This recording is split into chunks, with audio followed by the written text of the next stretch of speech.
আমি আপনাদেরকে শয়তানের একটা চালাকির কথা বলছি, শুনুন। মনে করুন আপনার অফিসে যেতে দেরি হয়েছে এবং দেরি করার জন্য আপনার বস রাগ হয়ে আছেন। অফিসে আরও অনেক মানুষ আছে। আপনি এরকম সময় কি করেন? আপনি সকলের নজর এড়িয়ে নিজের টেবিলে গিয়ে বসেন। আপনি তখন বসের সাথে দেখা করতে চান না। অথবা মনে করুন একটা বাজে রিপোর্ট কার্ড নিয়ে আপনি বাড়ি ফিরলেন। যখন আপনি ক্লাস 6 বা 7-এ খারাপ রিপোর্ট কার্ড নিয়ে আসেন, তখন আপনি চুপিসারে ঘরে ঢুকবেন। কোনো আসসালামু আলাইকুম নেই, কোনো কিছু নেই।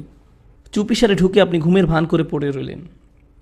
মা যদি জিজ্ঞেস করে আজকে স্কুলে কি হলো, আপনি তখন বলবেন তেমন কিছু না। আপনি যখন কাউকে হতাশ করেন তখন তার থেকে দূরে দূরে থাকেন, এটাই স্বাভাবিক। এই ক্ষেত্রে যখন আমরা অশ্লীল কাজ করি, নিজেদের উপর জুলুম করি, তখন আমরা কাকে হতাশ করি? আল্লাহ আজ্জা ওয়া জাল্লাকে। আপনি আল্লাহকে অসন্তুষ্ট করেন, শয়তান তখন এর সুযোগ নেয়। আপনার কাছে এসে সে বলে, তুমি এখন আবার সালাহ পড়তে যাবে? ভণ্ড, তুমি এসব অশ্লীল কাজ করে এসেছো, এখন আবার একটা ক্লাস করতে যাবে? এখন তুমি ইবাদত করতে যাবে? তুমি তো দুমুখ মানুষ।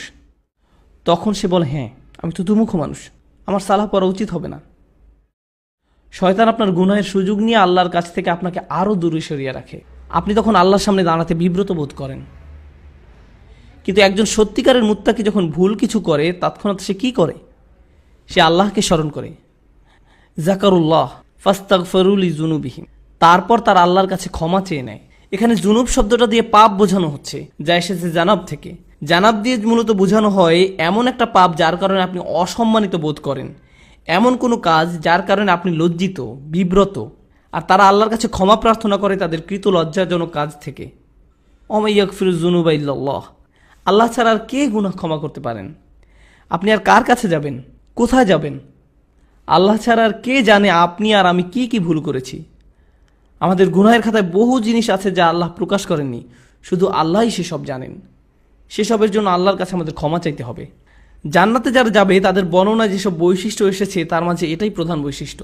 উলাইকা লাহুম জান্নাতুন তাজরি মিন তাহতিহাল আনহারু খালিদিনা ফিহা, তাদের জন্য প্রতিদান হলো তাদের পালনকর্তার পক্ষ থেকে ক্ষমা এবং জান্নাত, যার তলদেশে প্রবাহিত হচ্ছে প্রস্রবণ। এখানে যে শেষ কথাটি আপনাদের আমি বলবো, আমার ফ্যামিলির সাথে একবার শপিং মলে গিয়েছিলাম। সেখানে এক মা তার ছেলেকে ভীষণ বকা দিচ্ছিলেন, আর ছেলেটা চিৎকার করে কাঁদছিল। মা ছেলেকে কষে একটা চড়ও বসিয়ে দিল। কিন্তু আপনি জানেন বাচ্চাটা তারপরও কার কাছে গেল? এরপরও বাচ্চাটা মাকেই ধরে রইল, তার মাকে ছাড়ছে না।